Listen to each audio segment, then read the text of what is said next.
Hi everyone, and welcome to another exciting YouTube. This one will go over the bioethical principle paper. So the instructions for the paper are to address the importance of an ethical issue to nursing and the current or emerging dynamics of this ethical issue in nursing practice. This paper is a scholarly paper. It should use APA format, and we're currently in the 6th edition. It should have 12 to 15 pages, and in your paper, please use subheadings so the reader will know what you are talking about, or the subheadings will give us clues to what section of the paper, what component you are discussing in the following section.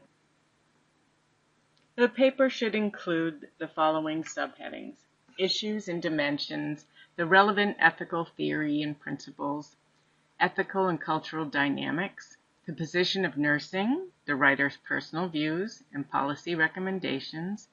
Then you'll have the letter to the congressperson, and I gave you instructions to that in the YouTube I sent out before this one, and some examples and illustrations for your paper to show your point. So the first section or component is the issues and dimensions.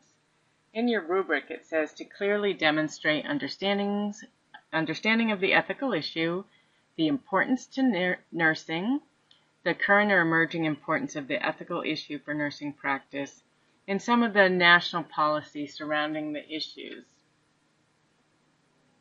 I'm going to use an example to show you what I might write about or recommend that you write about in this section here. We'll talk about certified diabetes educator reimbursement for diabetes education. So first I'd provide some facts or some background about diabetes in the U.S. Give the prevalence.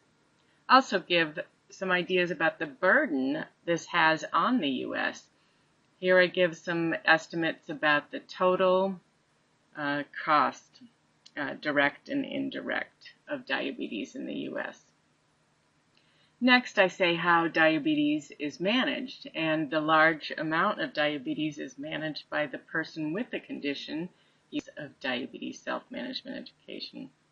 Then I go into talking about this problem where the Center for Medicaid and Medicare, their regulations don't allow nurse-certified diabetes educators to bill for diabetes self-management education.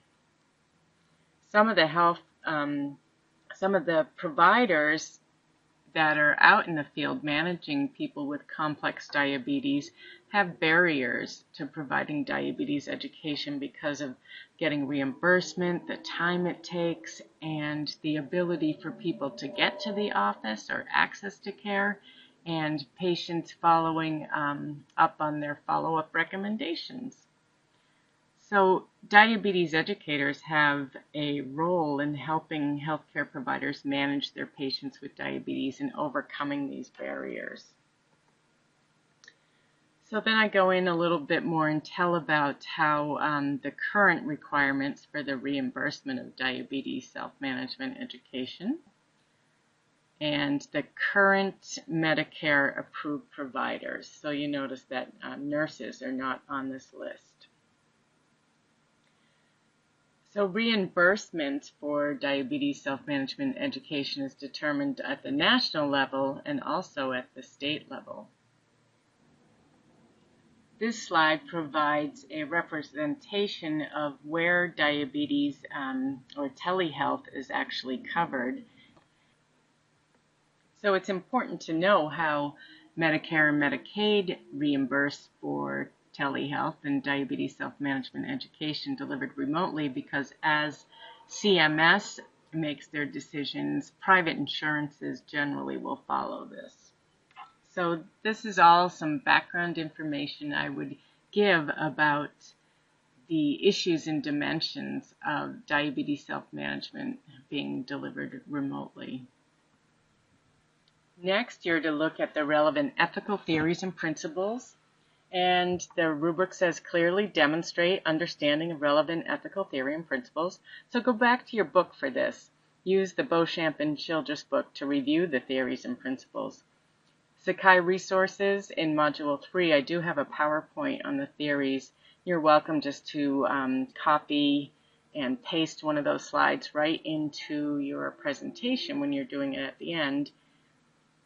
Here I've chosen for mine the virtue approach. I thought this theory was the best one that supports the decision or my position saying that diabetes self-management education should be delivered remotely and reimbursed when this is provided by diabetes education. So I think this is fair and virtuous to provide each person with equal services. When I looked at the ethical principles, I thought beneficence and justice were the two moral principles that supported my position on this. So in my paper, I would write about this theory, and I would write about these ethical principles.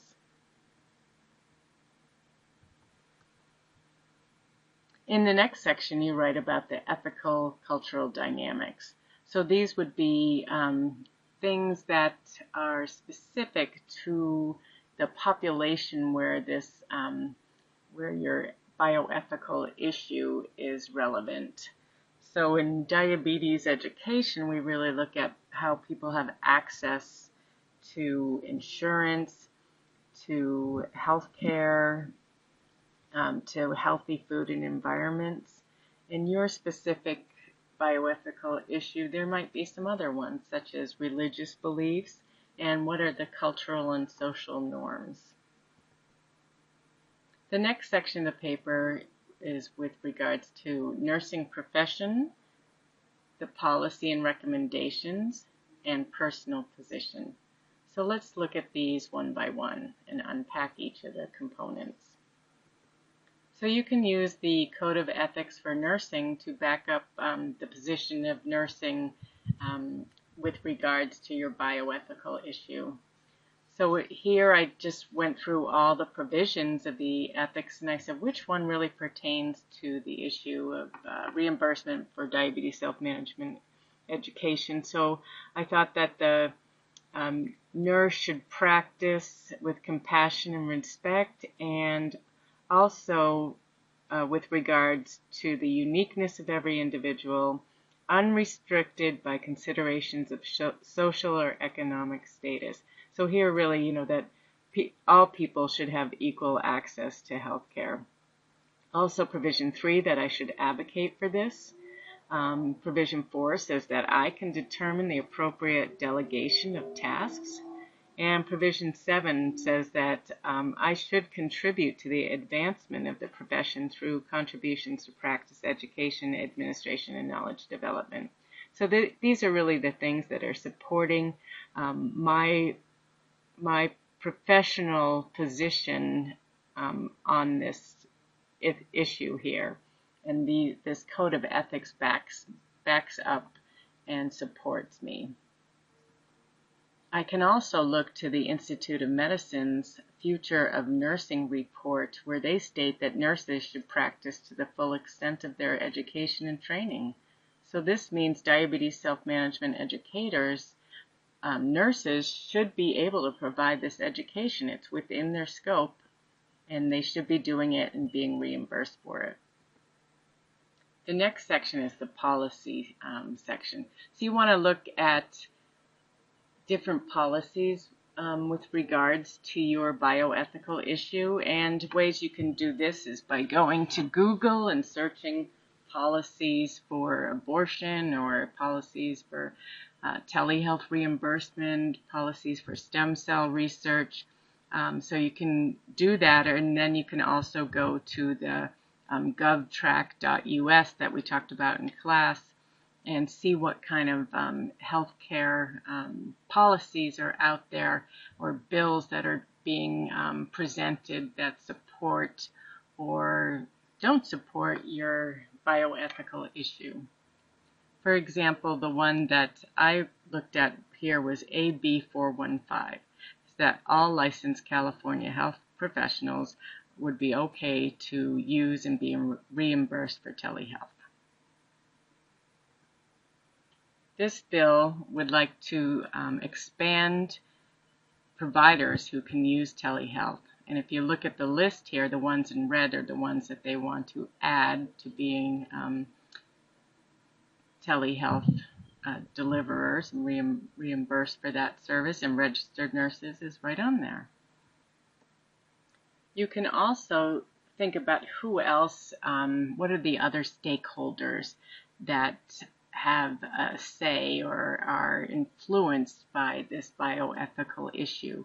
And you might want to go to their websites and see what kind of position they have on this bioethical issue that you're talking about.